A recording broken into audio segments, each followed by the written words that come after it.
Hello all of you, आप सभी का स्वागत है एक बार फिर हमारे YouTube channel GK tech study में। तो आइए आज हम बात करते हैं 9 अप्रैल 2021 के करंट अफेयर्स। जो लोग चैनल पर नए हैं वो चैनल को सब्सक्राइब करके बेल आइकन प्रेस कर लें, और जिन लोगों को इस वीडियो की पीडीएफ डाउनलोड करना है वो डिस्क्रिप्शन बॉक्स में जा सकते हैं, वहाँ से पीडीएफ डाउनलोड कर सकते हैं। और जिन लोगों को मेरे टेलीग्राम चैनल से जुड़ना है वो लोग भी डिस्क्रिप्शन बॉक्स में जा सकते हैं, वहाँ से लिंक दिया हुआ है टेलीग्राम चैनल का, वहाँ से जुड़ सकते हैं। तो चलिए सेशन को स्टार्ट करते हैं। हमारा पहला क्वेश्चन है,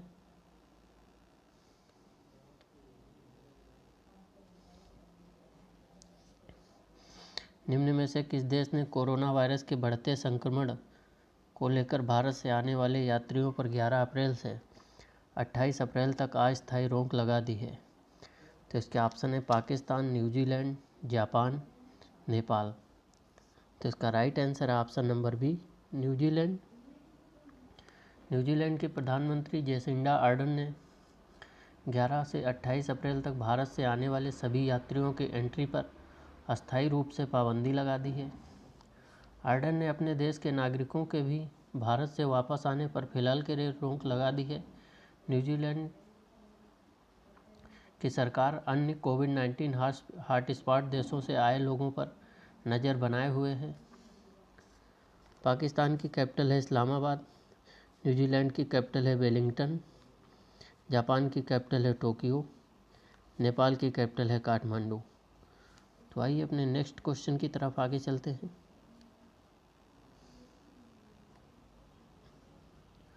फुटबॉल को संचालित करने वाली संस्था फीफा ने निम्न में से किस देश के फुटबॉल फेडरेशन को सस्पेंड कर दिया है?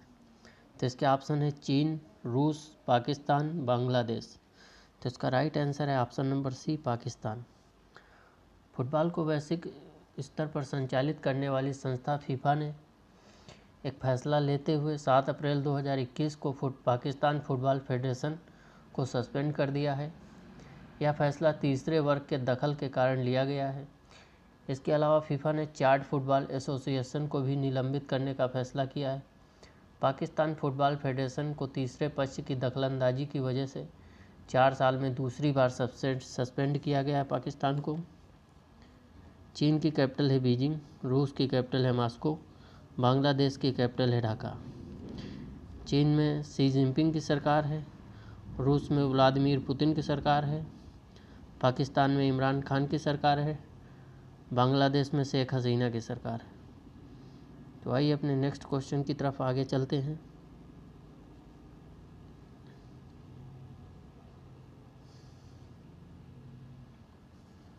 निम्न में से किस राज्य सरकार ने सरकारी नौकरियों में EWS कैटेगरी के पुरुष उम्मीदवारों को 5 वर्ष एवं महिला उम्मीदवारों को 10 वर्ष छूट देने की घोषणा की गई है?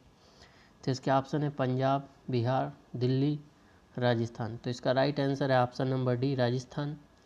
राजस्थान सरकार ने आर्थिक रूप से पिछड़े वर्ग के लिए राज्य की सरकारी सेवाओं में आयु सीमा में बड़ी राहत दी। सरकार ने आरक्षित श्रेणी के उम्मीदवारों की तर्ज पर आर्थिक रूप से पिछड़े पुरुष अभ्यर्थियों को सरकारी सेवाओं में नौकरी के लिए अधिकतम आयु सीमा में 5 वर्ष की छूट दी है, जबकि इस श्रेणी की महिला अभ्यर्थियों को 10 वर्ष की छूट दी गई है। अशोक गहलोत ने 2021-22 के बजट में आर्थिक रूप से पिछड़े उम्मीदवारों को राहत देने की घोषणा की गई थी। पंजाब में मुख्यमंत्री कैप्टन अमरिंदर सिंह हैं, राज्यपाल हैं VP सिंह बदनौर। बिहार में नीतीश कुमार की सरकार है, राज्यपाल हैं फागू चौहान। दिल्ली में अरविंद केजरीवाल की सरकार है, राज्यपाल हैं अनिल बैजल। राजस्थान में अशोक गहलोत की सरकार है, राज्यपाल हैं कलराज मिश्र। तो आइए अपने नेक्स्ट क्वेश्चन की तरफ आगे चलते हैं। दिल्ली प्रदूषण नियंत्रण समिति ने यमुना को प्रदूषित करने हेतु तो औद्योगिक इकाइयों में लगे 13 ट्रीटमेंट प्लांट पर कितने रुपयों का जुर्माना लगाया है? तो इसके ऑप्शन है 12.5 करोड़, 15.5 करोड़, 16.5 करोड़, 18.5 करोड़। तो इसका राइट आंसर है option number A, 12.5 crore. Yamuna को प्रदूषित करने के लिए दिल्ली प्रदूषण नियंत्रण समिति ने औद्योगिक इकाइयों में लगे 13 ट्रीटमेंट प्लांट पर 12.5 करोड़ रुपए का जुर्माना लगाया गया है। दिल्ली सरकार ने जांच में पाया है कि कॉमन एफ्लुएंट ट्रीटमेंट प्लांट ठीक तरह से काम नहीं कर रहे थे। इसकी वजह से यमुना में बड़े पैमाने पर प्रदूषण फैल रहा था। इसको देखते हुए पर्यावरण क्षतिपूर्ति के आधार पर तय मानकों का उल्लंघन करने पर यह जुर्माना लगाया गया है। दिल्ली में अरविंद केजरीवाल की सरकार है, राज्यपाल हैं अनिल बैजल। तो आइए अपने नेक्स्ट क्वेश्चन की तरफ आगे चलते हैं। टोक्यो ओलंपिक 2021 से हटने वाला पहला देश निम्न में से कौन बन गया है? तो इसके ऑप्शन है भारत, चीन, उत्तर कोरिया, नेपाल। तो इसका राइट आंसर है ऑप्शन नंबर सी, उत्तर कोरिया। उत्तर कोरिया ने कहा है कि कोरोना महामारी के कारण यह टोक्यो ओलंपिक में भाग नहीं लेगा। उत्तर कोरिया के खेल मंत्रालय की एक वेबसाइट ने कहा कि 25 मार्च को राष्ट्रीय ओलंपिक समिति की बैठक के दौरान यह फैसला लिया गया। सदस्यों का मानना था कि कोरोना महामारी के बीच खिलाड़ियों की सुरक्षा अहम है। वहीं तैराकी की वैश्विक संस्था फिना ने कहा कि 18 से 23 अप्रैल तक टोक्यो में होने वाले विश्व कप को रद्द कर दिया गया। तो इसका राइट आंसर है ऑप्शन नंबर सी, उत्तर कोरिया। नेक्स्ट क्वेश्चन की तरफ आगे चलते हैं। अंतर्राष्ट्रीय नस्लीय भेदभाव उन्मूलन दिवस निम्न में से किस दिन मनाया जाता है? तो इसके ऑप्शन है 10 जनवरी, 21 मार्च, 15 जुलाई, 20 मई। तो इसका राइट आंसर है ऑप्शन नंबर बी, 21 मार्च। प्रत्येक वर्ष 21 मार्च को अंतर्राष्ट्रीय नस्लीय भेदभाव उन्मूलन दिवस मनाया जाता है। यह दिवस जातिवाद और नस्लीय भेदभाव के विरुद्ध एकजुटता का आह्वान करता है। अक्टूबर 1966 में संयुक्त राष्ट्र महासभा ने 21 मार्च को अंतर्राष्ट्रीय नस्लीय भेदभाव उन्मूलन दिवस के रूप में मनाने की घोषणा की थी। मानवाधिकारों के उल्लंघन के अतिरिक्त इस नस्लीय भेदभाव का मानव स्वास्थ्य और कल्याण पर भी हानिकारक प्रभाव पड़ता है तथा यह सामाजिक सामंजस्य में बाधा उत्पन्न करता है। तो इसका राइट आंसर है ऑप्शन नंबर बी, 21 मार्च को अंतर्राष्ट्रीय नस्लीय भेदभाव उन्मूलन दिवस के रूप में मनाया जाता है।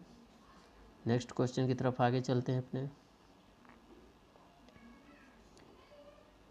वैज्ञानिकों ने नए जीवित रोबोट बनाने के लिए किस जंतु की स्टेम कोशिकाओं का उपयोग किया है? तो इसके ऑप्शन है बिल्ली, मछली, मेढक, सांप। तो इसका राइट आंसर है ऑप्शन नंबर सी, मेढक। वैज्ञानिकों ने नए जीवित रोबोट बनाने के लिए मेढकों की स्टेम कोशिकाओं का उपयोग किया है। इन रोबोटों को जेनोबैट्स नाम दिया गया है। जेनोबैट्स मेढक कोशिकाओं से बने होते हैं। उनका नाम जेनोपस लाविस मेढक के नाम पर रखा गया है, जिन्होंने रोबोट बनाने के लिए कोशिकाओं की आपूर्ति की है। जेनोपस लाविस एक अफ्रीकी मेढक है। तो इसका राइट आंसर है ऑप्शन नंबर सी, मेढक। नेक्स्ट क्वेश्चन की तरफ आगे चलते हैं।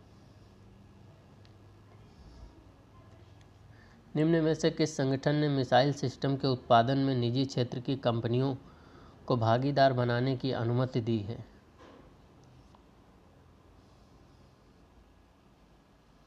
तो इसके ऑप्शन है DRDO, इसरो, नासा, भेल।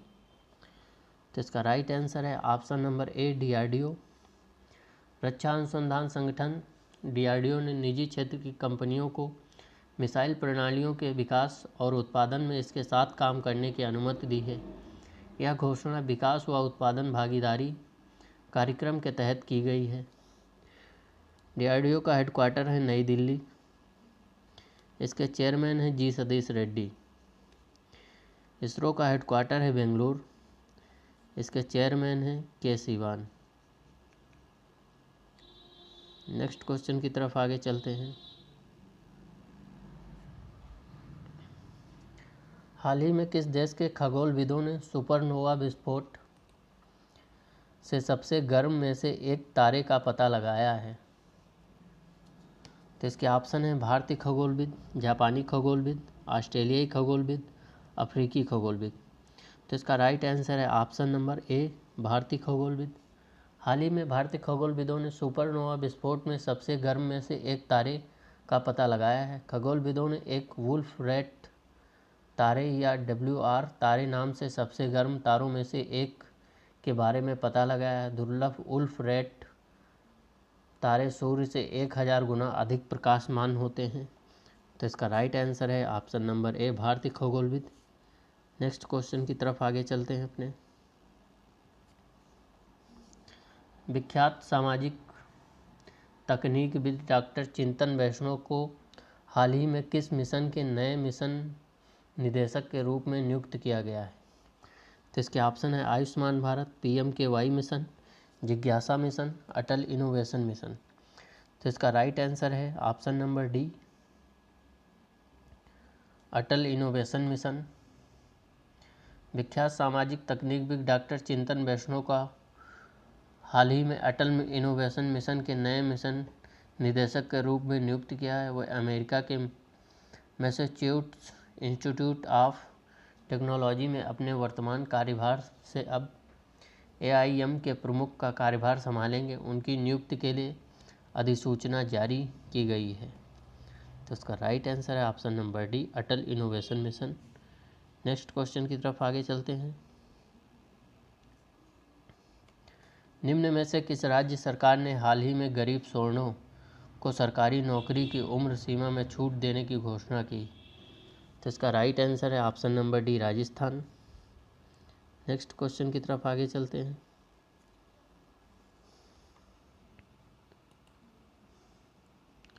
रिलायंस जियो इन्फोकॉम लिमिटेड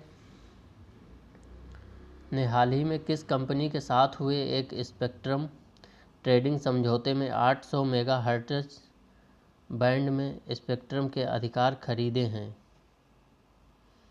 तो इसके ऑप्शन हैं Vodafone limited, Idea limited, Bharti Airtel limited, option D सभी।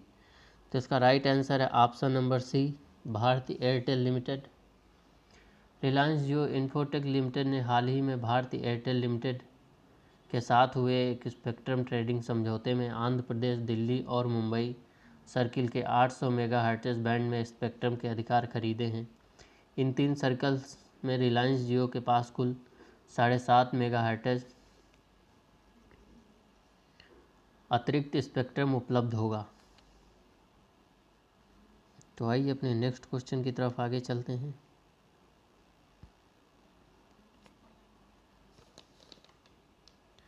इनमें से कौन सी एक्ट्रेस 10 करोड़ रुपए में फिल्म साइन करने के साथ तमिल इंडस्ट्री की सबसे महंगी एक्ट्रेस बन गई है? तो इसके ऑप्शन है कैटरीना कैफ, करीना कपूर, उर्वशी रौतेला, दीपिका पादुकोण। तो इसका right answer option number C, Urvashi Rautela. Actress Urvashi Rautela ने हाल ही में 10 करोड़ रुपए में फिल्म साइन करने के साथ तमिल इंडस्ट्री की सबसे महंगी एक्ट्रेस बन गई हैं। वह जल्द ही साउथ की बिग बजट साई-फाई फिल्म में एक माइक्रोबायोलॉजिस्ट और एक IITian की भूमिका में नजर आएंगी। तो इसका राइट आंसर है option number C, Urvashi Rautela. तो आज तक की बात यहीं तक रखते हैं, कल फिर मुलाकात होती है। तब तक के लिए धन्यवाद। अगर वीडियो पसंद आई हो तो चैनल को लाइक, शेयर और सब्सक्राइब करना ना भूलें।